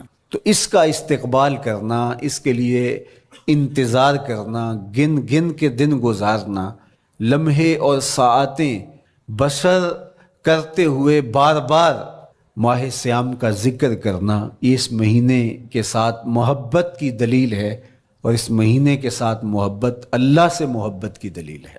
اس لیے اس مہینے کا استقبال کرنا، اس کے لیے تیاری کرنا، اپنے گھر کو صاف کرنا، اس کے لیے اپنی اولاد کے دل میں شوق پیدا کرنا اور ماحول پہلے پیدا کرنے کی کوشش کرنا، تاکہ جو ہی یہ ماہ جلوہ گر ہو تو روزہ رکھنے کا مزاج پیدا ہو چکا ہو، تلاوت کلام مجید کا مزاج پیدا ہو چکا ہو، دیگر نوافل اور اچھے اعمال بجا لانے کی عادت پڑ چکی ہو۔ تو شعبان میں ہی اس کی تیاری ہوتی ہے تاکہ رمضان المبارک آتے ہی ہم پوری طرح سے مستعد اور فعال ہو کر کے اس مہینے کی برکتوں کو سمیٹ لیں۔ اللہ کے محبوب علیہ السلام نے ارشاد فرمایا کہ جب ماہ سیام آتا ہے فتحت ابواب الجنہ، تو جنت کے 8 دروازے کھول دیے جاتے ہیں۔ جنت تو اللہ جل شانہ کی کرم نوازیوں کا ایک ایسا خوبصورت منظر ہے کہ آج تک نہ کسی آنکھ نے اس کو دیکھا، نہ کسی کان نے سنا، اور نہ اس کا کوئی تصور کر سکتا ہے، ایسی خوبصورت بنائی ہے۔ وہاں کی ہوائیں جب چلتی ہیں تو گرد نہیں اڑتا، کستوری اڑتی ہے۔ وہاں دودھ کی، شہد کی، مائے معین، کوثر، سلسبیل کی نہریں بہتی ہیں، موتی زمرد کے محلات بنے ہوئے ہیں۔ وہ خوبصورت محل اور وہ خوبصورت جنت کا ماحول، لیکن اس کے باوجود اس خوبصورت جنت کو، مرصع جنت کو، نظیف ترین بقعۂ رحمت کو 11 ماہ تک رنگ و روغن کیا جاتا ہے رمضان المبارک کے استقبال کے لیے، اور جب یہ مہینہ آتا ہے تو اس کے دروازے کھول دیے جاتے ہیں، اور جنت کے 8 دروازوں میں سے ایک دروازے کا نام باب الریان رکھا گیا ہے۔ جو صرف روزہ داروں کے اعزاز و تکریم کے لیے ہے، روزہ دار اس دروازے سے گزر کے جنت جانے۔ تو آپ اندازہ کیجئے کہ اللہ نے اس ماہ مبارک کو کیا عزت دی ہے، کیا پروٹوکول دیا ہے، کیا تکریم بخشی ہے کہ نبیوں کا امام، امام المرسلین، خاتم الانبیاء، محبوب خدا اس مہینے کے لیے منتظر رہتے کہ یہ مہینہ آنے والا ہے، یہ مہینہ آنے والا ہے۔ حضرت سیدنا سلمان فارسی رضی اللہ تعالی عنہ فرماتے ہیں کہ شعبان کی آخری تاریخ کو حضور نے ایک خطبہ ارشاد کیا۔ بعض علماء نے کہا کہ یہ شعبان کا آخری جمعہ تھا، یا ہو سکتا ہے کہ آخری جمعہ 29 شعبان کو ہی ہو۔ تو رمضان المبارک سے قبل حضور نے یہ خطبہ ارشاد کیا جو مختلف کتب احادیث میں موجود ہے۔ یا ایھا الناس، اے لوگو، قد اذلکم شہر عظیم، اللہ نے تمہارے اوپر ایک بہت پاکیزہ، پر نور، عالی مرتبت مہینہ سایہ فگن کر دیا ہے۔ شہر فیہ لیلۃ خیر من الف شہر، اس مہینے میں ایک ایسی رات ہے جو 1000 مہینے سے بہتر ہے۔ جعل اللہ صیامہ فریدہ و قیام لیلۃ تطوع، اس مہینے کے دن کے روزے فرض قرار دیے گئے اور راتوں کا قیام نفل بنایا گیا۔ تراویح کی صورت کے اندر راتوں کے قیام کا ماحول پیدا ہوتا ہے، صلاۃ اللیل پڑھی جاتی ہے، نوافل پڑھے جاتے ہیں کثرت کے ساتھ۔ یہ اس مہینے کی شانیں ہیں، یہ اس مہینے کی رونقیں ہیں۔ اس مہینے میں اللہ تعالیٰ نے خاص کرم نوازیاں عطا کی ہیں اہل ایمان کو۔ ومن تقرب فیہ بخصلۃ من الخیر کان کمن ادی فریضۃ فیما سواہ، ایک نفل کا ثواب ایک فرض کے برابر اس مہینے میں کر دیا جاتا ہے۔ ومن ادی فریضۃ کان کمن ادی 70 فریضۃ فیما سواہ، اور اگر کوئی ایک فرض ادا کرتا ہے تو اس کو 70 فرائض کا ثواب ملتا ہے۔ اس قدر نیکیوں کا اجر بڑھا دیا جاتا ہے، ان کی قیمت بڑھا دی جاتی ہے اس مہینے میں۔ اور پھر ارشاد فرمایا وَهُوَ شَهْرُ الصَّبْرِ، یہ صبر کا مہینہ ہے۔ ہونے کے باوجود بھی انسان تناول نہیں کرتا، ٹھنڈا میٹھا مشروب میسر ہے اور زبان کانٹا بن گئی، حلق خشک ہو گیا، لیکن اس کے باوجود بھی ایک گھونٹ حلق سے نیچے اتارنے کا روادار نہیں ہوتا۔ وضو کرتے بھی احتیاط کرتا ہے کوئی قطرہ آب حلق سے نیچے نہ ٹپک جائے۔ تو یہ صبر سکھاتا ہے، جب ہو بھی تو انسان اس سے گریز کرے، تو جب ہوگا نہیں تو پھر انسان صبر کا عادی بن جاتا ہے، تو یہ صبر کی عادت ڈالتا ہے۔ یہ شہر الصبر ہے۔ پھر فرمایا والصبر ثوابہ الجنہ، اور سنو صبر کا ثواب جنت ہے۔ جو شخص صابر ہوتا ہے اس کا صلہ جنت کی صورت میں عطا کیا جائے گا۔ وشہر المواسات، اور یہ ہمدردی کا مہینہ ہے، باہمی پیار کا مہینہ ہے، الفتیں بانٹنے کا مہینہ ہے، نرم دلی کا مہینہ ہے، ایک دوسرے کے احساس کا مہینہ ہے۔ جب کوئی شخص بھوک اور پیاس کاٹتا ہے تو اس کو پھر محسوس ہوتا ہے، بالخصوص امراء، کہ بھوک کیا بلا ہوتی ہے، اور جو نان شبینہ کو ترستے ہیں اور جنہیں کھانا میسر نہیں آتا ان کی زندگیاں کتنی تلخ ہوتی ہیں۔ تو بھوک اور پیاس احساس پیدا کرتی ہے ان لوگوں کا کہ جو اللہ کی دی ہوئی نعمتوں سے محروم ہیں۔ تو اس لیے یہ ایک قسم کا رحم دلی کا مہینہ ہے، پیار بانٹنے کا مہینہ ہے، یہ الفتیں تقسیم کرنے کا مہینہ ہے۔ وَشَهْرٌ يُزَادُ فِيهِ رِزْقُ الْمُؤْمِنِ، اور یہ ایسا مبارک مہینہ ہے جس میں مومن کا رزق بڑھا دیا جاتا ہے۔ روزہ کھانا بچانے کے لیے، یہ اخراجات کم کرنے کے لیے نہیں ہے، بلکہ اس میں آپ کا رزق اور بڑھ جاتا ہے۔ ایسی ایسی نعمتیں کھانے کو ان لوگوں کو بھی نصیب ہو جاتی ہیں عام دنوں میں جو ان کا مقسوم نہیں ہوتی۔ دسترخوان لگتے ہیں، افطاریاں ہوتی ہیں، سحری کے لمحات ہوتے ہیں، کوئی کسی کو ویسے کھانا کھلائے تو اس دسترخوان پہ کھانے کے لیے آنا اس کا اور رنگ ہوتا ہے۔ لیکن افطار کا دسترخوان جب بچھتا ہے اور لوگ جب اس کے اوپر آتے ہیں، امیر بھی آتے ہیں، غریب بھی آتے ہیں، تو اللہ کی دی ہوئی نعمتیں جو دسترخوان پہ پڑی ہوتی ہیں ان کو اٹھاتے ہیں، کام و دہن کی تسکین کا سامان کرتے ہیں، عزت نفس بھی مجروح نہیں ہوتی اور طرح طرح کی نعمتیں کھانا بھی دستیاب ہو جاتی ہیں۔ تو یہ ایک مہینہ ہے مواسات کا، اس میں رزق بڑھ جاتا ہے، غرباء تک بھی اللہ کی نعمتیں وہ پہنچتی ہیں جو عام دنوں میں ان کو میسر نہیں ہوتی، اور امراء بھی نعمتوں کا لطف لیتے ہیں، نعمتوں کا مزہ انہیں آتا ہے، اس لیے کہ بھوک کاٹنے کے بعد جب ان کو نعمت میسر آتی ہے تو پھر انہیں احساس ہوتا ہے۔ جو شخص ہر وقت سیراب رہتا ہے تو اس کو کیا پتا کہ شدید بھوک کے بعد کھانے کا لطف کیا ہوتا ہے۔ سخت پیاس کے بعد میٹھا اور ٹھنڈا مشروب جب رگوں کو تر کرتے ہوئے معدے تک پہنچتا ہے تو اس کی تراوت، اس کی ٹھنڈک، اس کی لذت، اس کا کیف و سرور، اس کی عذوبت کس طرح راحت بخشتی ہے۔ اسی لیے میرے اور آپ کے آقا و مولا نے ایک دوسرے مقام پہ ارشاد فرمایا، للصائم فرحتان، فرحۃ عند فطرہ و فرحۃ عند لقاء رب۔ روزے دار کے لیے دو خوشیاں ہیں، ایک خوشی اسے تب ملتی ہے جب وہ روزہ افطار کرتا ہے، وہ لمحے مسرتوں کے ہوتے ہیں، ایک روحانی احساس ہوتا ہے، اتنا لمبا دن، اتنا سخت دن، گرمی کی شدت، مالک تیرا شکر ہے لمحہ اختتام پہنچا اور یہ اتنا لمبا دن تیرے حکم کی تعمیل کرتے ہوئے بسر ہو گیا۔ ایک تو روزہ کھولتے ہوئے وہ ایک سرشاری ہوتی ہے، وہ ایک لذت ہوتی ہے، روحانی تسکین ہوتی ہے۔ آج کل وہ افطار کے دسترخوان لگتے ہیں تو جس طرح ہمارے سارے معاملات جو ہیں وہ ملوث ہو گئے ہیں ریا سے، تصنع سے، اس طرح افطار بھی ایک فیشن کے طور پہ فروغ پا رہی ہے۔ تو اس میں امراء کو اور شخصیات کو بلایا جاتا ہے اور ایسے لوگ کثرت کے ساتھ ہوتے ہیں جن کا روزہ بھی نہیں ہوتا، تو پھر ظاہر ہے رسماً تو اتنی دیر تک وہ کچھ نہیں اٹھا سکتے جب تک اذان کی آواز نہیں آتی، افطار کے لمحے نہیں آتے۔ تو اس وقت جو روزہ دار ہوتا ہے جب وہ مشروب لے رہا ہوتا ہے، جب وہ کوئی لقمہ اتار رہا ہوتا ہے، تو اس کی جو فرحت ہوتی ہے، اور جس نے روزہ نہیں رکھا اور وہ بھی افطار کے دسترخوان پہ بیٹھا ہے، تو کیا اس کو کوئی روحانی حظ، کوئی سرور، افطار کے لمحوں کا کوئی لطف مل سکتا ہے؟ وہ بیچارہ کتنا بے چین ہوتا ہوگا کہ یہ شخص ہے، کمزور ہے، سارا دن مزدوری کر کے آیا ہے اور اس کا بھی تو سارا دن گزر گیا بھوک اور پیاس سے، اور میں صحت مند ہوں اور سارا دن ٹھنڈے ماحول میں رہا ہوں اور مجھے توفیق نہیں ملی، تو وہ گھونٹ کتنے مشکل اس کے لیے ہوتے ہوں گے۔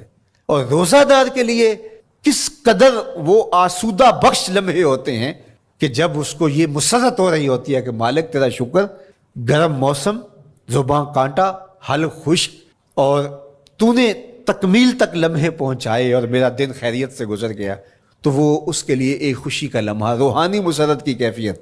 اور دوسری کہ جب وہ ٹھنڈا اور میٹھا مشروب، سارے دن کی سوکھی ہوئی زبان اور خشک حلق، اور انسان کی جو ہے وہ رگیں بھی، انتڑیاں بھی خشک ہو چکی ہوتی ہیں، تو ٹھنڈا اور میٹھا مشروب جب انسان کے معدے کی طرف بڑھ رہا ہوتا ہے، زبان بولے نہ بولے، ایک ایک رواں اللہ کی حمد بول رہا ہوتا ہے، اور تشکر انسان کے رگو ریشہ سے ادا ہو رہا ہوتا ہے، اور اس کی کیفیت، اس کی سرشاریاں، اس کی لذتیں وہ دیکھنے کی ہوتی ہیں۔ تو کہا للصائم فرحتان، روزے دار کو تو ایک فرحت اس وقت ملتی ہے عند فطرہ ہی، جب وہ روزہ کھولتا ہے، روحانی فرحت بھی، جسمانی فرحت بھی، وفرحۃ عند لقاء رب، اور دوسری فرحت اور دوسری خوشی اسے تب ملے گی جب اس روزے کے صلے میں اللہ تعالیٰ اپنے رخ انور سے پردہ اٹھا دے گا اور روزہ دار کو اپنے دیدار کی دولت عطا کرے گا، تو وہ پھر منظر دیکھنے والا ہوگا، روزہ دار کی آنکھیں ٹھنڈی ہو جائیں گی۔ اصل افطار تو وہ ہوگی نا، اللہ اکبر، اصل تو شربت دیدار ملے گا جو روح کی پیاس بجھا دے گا، جو من کی بھوک مٹا دے گا۔ تو کہا للصائم فرحتان، فرحۃ عند فطرہ و فرحۃ عند لقاء رب، روزہ دار کے لیے دو خوشیاں ہیں، ایک خوشی وہ ہے جب اس کے جسم کی پیاس بجھتی ہے، اور ایک خوشی تب ملے گی جب روح کی بھوک مٹے گی، جب من کی پیاس بجھے گی، اور پھر وہ سرشاریوں کے عالم میں دیکھتا ہی چلا جائے گا، اور وہ سیراب ہی نہیں ہو پائے گا کہ میں ان دو آنکھوں سے دیکھ رہا ہوں، کاش کہ لوں لوں دے مڈ لک لک چشمہ، ایک کھولا تے ایک کجا ہوں۔ وہ اس آرزو میں ہوگا کہ میرا رواں رواں آنکھ بن جائے اور میں اس دیدار سے فیضیاب ہوتا چلا جاؤں۔ تو وہ کیا لمحے ہوں گے، وہ کیا گھڑیاں ہوں گی، وہ کیا ساعتیں ہوں گی، کوئی لفظ نہیں ہے جن لفظوں میں ان حقیقتوں کو بیان کیا جا سکے، اس لیے کہ وہ منظر ہی وراء الورا ہوگا۔ تو روزہ دار کو فرحت ملتی ہے جب وہ روزہ کھولتا ہے۔ تو فرمایا وَشَهْرٌ يُزَادُ فِيهِ رِزْقُ الْمُؤْمِنِ، اس میں مومن کا رزق بڑھا دیا جاتا ہے۔ وَمَنْ فَطَّرَ فِيهِ صَائِمًا كَانَ مَغْفِرَةً لِذُنُوبِهِ، جس نے روزہ دار کا روزہ افطار کروایا۔ اللہ کے محبوب فرماتے ہیں کہ ایک تو خود روزہ رکھا، اور دوسری سعادت یہ ہے کہ ماہ صیام میں روزہ دار کا روزہ افطار کروایا۔ آپ شریعت بیضاء کو بنظر عمیق مطالعہ کر کے دیکھیں، ماہ صیام میں بہت زیادہ اس بات پہ زور دیا گیا ہے کہ روزہ افطار کرواؤ۔ اپنے گھر میں بیٹھ کر کے روزہ افطار کر لینا یہ بھی سعادت مندی ہے، روزہ نصیب ہو جائے، لیکن اس بات پہ بہت زور دیا گیا ہے ماہ صیام میں کہ ایک ماحول پیدا ہو، لوگوں کو افطار کروائیں تاکہ تمام لوگوں تک اللہ تعالیٰ کی نعمتیں پہنچیں اور لوگوں تک جو ہے وہ رمضان المبارک کی برکتیں پہنچیں۔ تو ارشاد فرمایا وَمَنْ فَطَّرَ فِيهِ صَائِمًا، جس نے روزے دار کا روزہ افطار کروایا، کانا مغفرۃ لذنوبہ، تو وہ افطار کروانے والوں کے گناہوں کی بخشش کا ذریعہ بن جائے گا۔ یہ افطاری گناہوں کی مغفرت کا سبب بن جائے گی۔ وَعِتْقَ رَقْبَتِهِ مِنَ النَّارِ، اور آتش دوزخ سے گردن کی آزادی کا مجدہ جاں فضا بن جائے گا یہ امر کہ اس نے کسی کا روزہ افطار کروایا۔ وَقَانَ لَهُ مِثْلُ أَجْرِهِ مِنْ غَيْرِ أَنْ يَنْقُصَ مِنْ أَجْرِهِ شَيْءٌ، اور روزہ افطار کروانے والے کو روزہ رکھنے والے جتنا اجر ہی دیا جائے گا، لیکن روزہ رکھنے والے کے اجر میں بھی کوئی کمی نہیں واقع ہوگی۔ جتنا اس نے سارے دن کی بھوک اور پیاس کاٹ کر کے تکلیف اٹھا کر کے روزہ رکھا، جس نے شام کو اس کو افطار کر دیا اتنا ہی ثواب اس کو عطا کر دیا جائے گا، اس کا اجر کم کیے بغیر۔ اللہ اکبر، یہ امت کے لیے اللہ نے کیا پیکج دیا ہے، کیا کرم نوازیاں ہیں اس امت کے لیے۔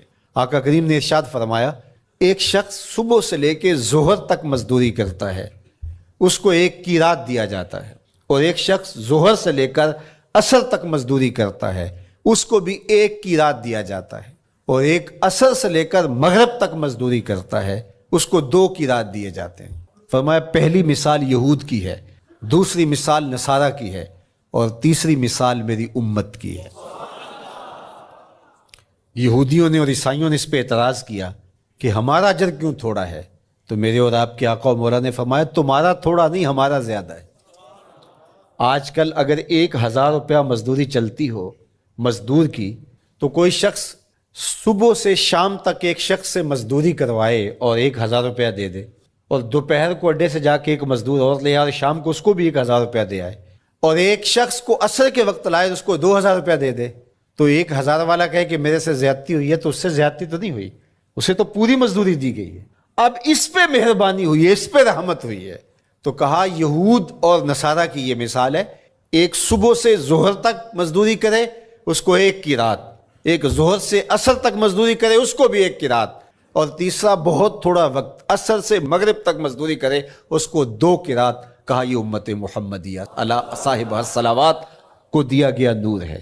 تو ایک شخص نے سویر سے لے کر شام تک روزہ رکھا، بھوک کاٹی، پیاس کاٹی، سخت شدت کی گرمی سہی، اور ایک شخص نے شام کے وقت اس کو روزہ افطار کروا دیا۔ اور سنو حضور علیہ الصلوۃ والسلام کا فرمان، جب حضور نے فرمایا کہ اس کو پورا اجر ملے گا پہلے کے اجر کو کم کیے بغیر، تو صحابہ کا تو دل تڑپنے لگا کہ یہ کتنی بڑی بات ہے۔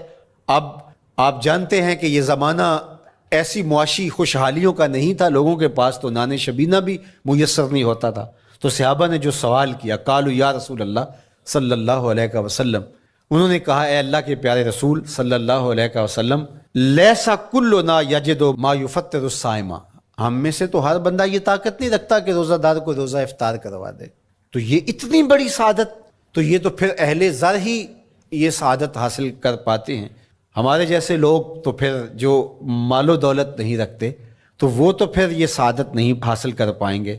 تو میرے اور آپ کے آقا و مولا نے کیا فرمایا؟ قال، حضور نے ارشاد فرمایا یؤتی اللہ ھذا الثواب، یہ ثواب اللہ اسے شخص کو بھی عطا کرے گا۔ من فطر صائمن علی مزقۃ لبن او تمرۃ او شربۃ من ماء، فرمایا کہ یہ اجر اللہ اس کو بھی عطا کرے گا جس نے کسی کا روزہ ایک گھونٹ دودھ سے کھلوا دیا، یا ایک کھجور سے کھلوا دیا، یا پانی کے ایک گھونٹ سے اس کا روزہ افطار کروا دیا۔ لازمی نہیں ہے کہ دسترخوان سجا ہو، انواع اقسام کے کھانے پڑے ہوں اور وہ افطاری ہی افطاری قرار پائے گی۔ جس نے کسی کو وہاں باہر ٹوٹیوں سے پانی کا گلاس بھر کے، کٹورا بھر کے سادہ پانی بھی پیش کر دیا تو اس کو بھی ثواب مل جائے گا۔ کتنا ثواب ملے گا؟ پورا روزہ رکھنے کا ثواب اس کو ملے گا۔ کتنی رحمتوں کی لوٹ سیل لگی ہے۔ کوئی ایسے بھی بانٹتا ہے، کوئی ایسے بھی کرم نوازیاں ہوتی ہیں، لیکن میرے رب کے خزانے کتنے کھلے ہیں۔ میں نے مدینہ المنورہ میں ایک شخص کو دیکھا کہ وہ روزے کے وقت وہاں سے ہی گلاس لیتا اور زمزم سے بھرتا اور روزہ داروں کے آگے رکھتا چلا جاتا، اور روزانہ اس کا یہ عمل ہوتا۔ نماز عصر کے بعد شروع ہوتا، جتنی اس کی پہنچ ہوتی ہر ایک کے آگے رکھتا چلا جاتا۔ پانی بھی وہاں سے لیا، گلاس بھی وہاں سے لیا۔ اللہ اکبر! فرمایا دودھ کا ایک گھونٹ یا پانی کا ایک گلاس یا ایک کھجور اس نے کسی کو پیش کی اور اس نے اس سے روزہ کھولا۔ اللہ کے محبوب فرماتے ہیں پہلے کے اجر میں بغیر کسی کمی کے اس کو پورا ثواب روزے کا نصیب ہوگا۔ اللہ اکبر! اب سنو، پھر حضور نے ارشاد فرمایا ومن اشبع صائمن، اور جس نے صحیح اہتمام کے ساتھ روزے دار کو اچھا کھانا کھلایا، اچھی پرتکلف افطاری دی، سقاہ اللہ من الحوض شربۃ لا یظمأ حتی یدخل الجنہ، اس کو حوض کوثر سے ایسا جام ملے گا کہ اس کو کبھی پیاس نہیں ملے گی یہاں تک کہ جنت میں چلا جائے گا۔ اللہ اکبر! اس کو کوثر کے جام نصیب ہوں حشر کی گرمی میں۔ اور آپ کو معلوم ہے، علماء سے آپ نے بارہا سنا ہوگا کہ جام کوثر جس نے ایک بار پی لیا پھر 50,000 سال کے دن میں اس کو دوبارہ پیاس نہیں لگے گی۔ یہ جام کوثر کی خصوصیت ہے۔ فرمایا وَهُوَ شَهْرٌ أَوَّلُهُ رَحْمَةٌ، یہ وہ مہینہ ہے جس کے پہلے 10 دن رحمت ہیں اور اس کا درمیانی عشرہ مغفرت ہے، وَآخِرُهُ عِتْقٌ مِّنَ النَّارِ، اور اس کا آخری عشرہ جو ہے وہ آتش دوزخ سے نجات کا ضامن ہے۔ فَاسْتَكْثِرُوا فِيهِ مِنْ 4 خصال، کہا کہ 4 کام اس مہینے میں کثرت کے ساتھ کرو۔ خصلتان ترضون بہما ربکم، 2 کام تو وہ ہے جس سے تم اپنے رب کو راضی کرو گے۔ وخصلتان لا غنا بکم عنہما، اور 2 کام ایسے ہیں کہ ان سے بے نیاز نہیں ہو سکتے تو وہ تمہیں کرنے پڑیں گے۔ اما الخصلتان اللتان ترضون بہما ربکم، وہ 2 خصلتیں، 2 کام جن کے ذریعے سے تم اپنے رب کو راضی کر سکو۔ فشہادت اللہ الہ الا اللہ، وہ گواہی دینا ہے لا الہ الا اللہ، وتستغفرونہ، اور تم کثرت سے استغفار کرو، اللہ سے بخشش مانگو۔ یہ 2 کام تم نے کرنے ہیں۔ وَأَمَّا الْخَصْلَتَانِ اللَّتَانِ لَا غِنَىٰ بِكُمْ عَنْهُمَا، اور وہ چیزیں جن کے بغیر تمہیں چارہ نہیں ہے۔ فَتَسْأَلُونَ الْجَنَّةَ وَتَعُوذُونَ مِنَ النَّارِ، اللہ سے جنت طلب کرو اور دوزخ سے پناہ مانگو۔ تو یہ 2 کام جو تمہاری ضرورت ہے تم اس مہینے میں کثرت کے ساتھ کرو۔ تو یہ مہینہ رحمتوں کی لوٹ سیل کا مہینہ ہے، یہ کرم نوازیوں کے امٹتے ہوئے دھارے ہیں، یہ سیل رحمت ہے جو کہ من کی سیرابی کا سبب اور ذریعہ ہے۔ خوش نصیب ہیں جو ماہ صیام کو خوبصورتی کے ساتھ بسر کرتے ہیں، اس کے آنے سے پہلے استقبال کرتے ہیں، گھروں میں صفائی کریں، اہتمام کریں، مساجد میں اہتمام کریں، تاکہ بچوں میں یہ شوق پیدا ہو کہ ماہ صیام آ رہا ہے۔ جب ہم بچے تھے تو ہمارے والدین رمضان المبارک سے قبل ہی رمضان المبارک کی تیاریاں شروع کر دیا کرتے تھے۔ اس وقت گھر میں شربت تیار ہوا کرتے تھے گڑ کے، اور وہ پہلے ہی مائیں گھر میں تیاری کرنا شروع کر دیا کرتی تھی۔ ایک شوق پیدا کرنا مقصود ہوتا ہے۔ تو کچھ چیزیں ایسی ہیں کہ آرڈر لکھیں اور 1 سیکنڈ میں گھر پہنچ جائے، لیکن کچھ چیزیں یہ جو ہے وہ تیار کرنی چاہیے، شوق پیدا ہو۔ گھروں کے اندر ماؤں کو چاہیے کہ افطاری کو اہتمام کے ساتھ تیار کریں تاکہ بچوں کو شوق پیدا ہو اور یہ ایک ماحول پیدا ہو، قرآن مجید کی تلاوت کا ماحول پیدا ہو، جاگنے سونے کے جو ہے وہ شیڈول مرتب کیے جائیں، مساجد کی آبادی کا سامان کیا جائے۔ پچھلے سال تو بڑا اداس رمضان گزرا، اس لیے کہ کرونا کے حوالے سے جس طرح ملکی حالات تھے وہ آپ کے سامنے تھے۔ اس مرتبہ الحمدللہ اس طرح کے حالات نہیں ہوں گے، کچھ ایس او پیز کو آپ کو فالو کرنا ہوگا، لیکن مسجدوں کی انشاءاللہ رونقیں بحال رہیں گی، اور صلاۃ التراویح اور سحر و افطار کے لمحے، نوافل، تسبیحات، اذکار، نمازوں میں 5 گانہ حاضریاں، یہ کیسا خوبصورت ماحول ہوتا ہے، رحمتیں برس رہی ہوتی ہیں، انوار اتر رہے ہوتے ہیں، اور وہ کیا خوبصورت لمحے ہوتے ہیں اور کیا گھڑیاں ہوتی ہیں۔ انشاءاللہ امسال مرکز مصطفیٰ کے اندر صلاۃ التراویح کے لیے خاص طور پہ ہم اہتمام کر رہے ہیں۔ میری آرزو تھی کہ جب مرکز کی تکمیل ہو تو پھر رمضان المبارک کا اہتمام کے ساتھ جو ہے وہ ہم انتظام و انصرام کیا کریں گے، چونکہ اس سے قبل بہت سارے تعمیراتی کاموں کی وجہ سے ہم الجھے رہتے تھے، لیکن اللہ کے فضل سے اب مرحلہ اول کی تکمیل ہو گئی اور مرحلہ ثانی کی طرف ہم بڑھنے والے ہیں۔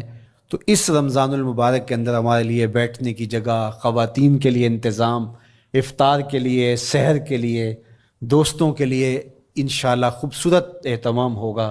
بہت اچھے قاری قرآن جو ہے وہ صلاۃ التراویح پڑھائیں گے، تو وہ میٹھے اور دل آویز لہجے اور مرکز کا ماحول انشاءاللہ ذکر و فکر کے حلقے بھی ہوں گے، دروس قرآن کے حلقے بھی ہوں گے، تو ایک ماحول انشاءاللہ پیدا ہو، اور انشاءاللہ میں بھی آپ کے ساتھ ماہ صیام میں موجود رہوں گا۔